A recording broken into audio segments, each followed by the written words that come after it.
আমাৰ অভিভাৱকসকলকো কৈছোঁ যে আমাৰ শিক্ষাগুৰুসকলে কোনোদিনেও ছাত্ৰ ছাত্ৰীসকলক শিক্ষাদানৰ ক্ষেত্ৰত কৃপণালি কৰা নাই, হেমাহি কৰা নাই। গতিকে আৰু ভৱিষ্যতত নকৰে বুলি এটা আশা থাকিল। আৰু আমিও যিখিনি পাৰোঁ এই বিদ্যালয়ৰ সুনাম তোমালোকৰ ভৱিষ্যত গঢ়াৰ ক্ষেত্ৰত, শিক্ষাদানৰ ক্ষেত্ৰত এই বিদ্যালয়ৰ যিটো এটা পৰিৱেশ গঠন হ'ব লাগে, সেই গঠনৰ ক্ষেত্ৰত আমি যৎপৰোনাস্তি চেষ্টা চলাম।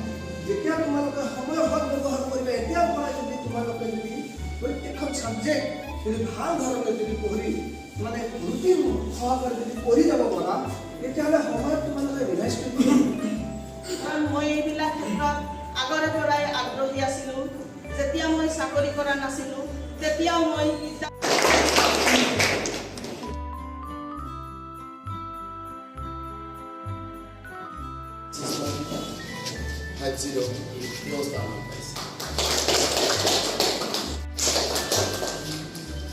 নজৰুল হক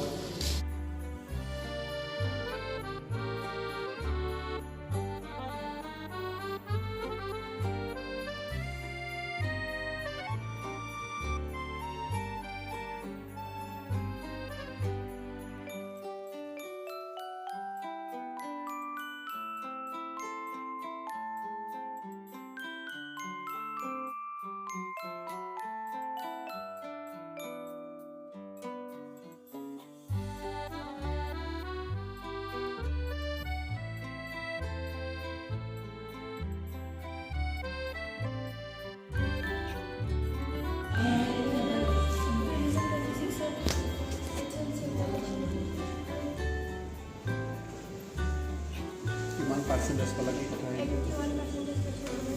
70% পাবলৈ পাইছোঁ আৰু মই সায়েন্স পঢ়িম বুলি ভাবিছোঁ।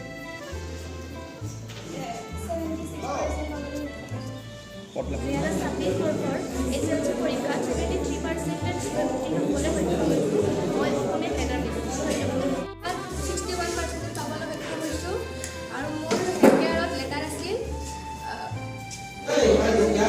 এছএলচি পৰীক্ষাত 69% লৈ উত্তীৰ্ণ হৈছোঁ আৰু মই ছায়েন্সত আৰু এছএমচিত লেটাৰ পাইছোঁ। মই ছায়েন্স লৈছোঁ। আমাৰ এছএমবিচি সভাপতি ধনিয়ালী ডাঙৰীয়াক মই শলাগৰে আগবঢ়াইছোঁ। লগতে ইয়াত উপস্থিত আমাৰ এছএমবিচি ভ্ৰমণ সদস্য আন্তৰিক কৃতজ্ঞতা জনাইছোঁ। লগতে আমাৰ বিদ্যালয়ৰ যিসকল শিক্ষক, কাৰণ আমাৰ এইবিলাক ক্লাছো চলি আছে, গতিকে সকলোখিনি শিক্ষক মই ইয়ালৈ মাতিব পৰা নাই।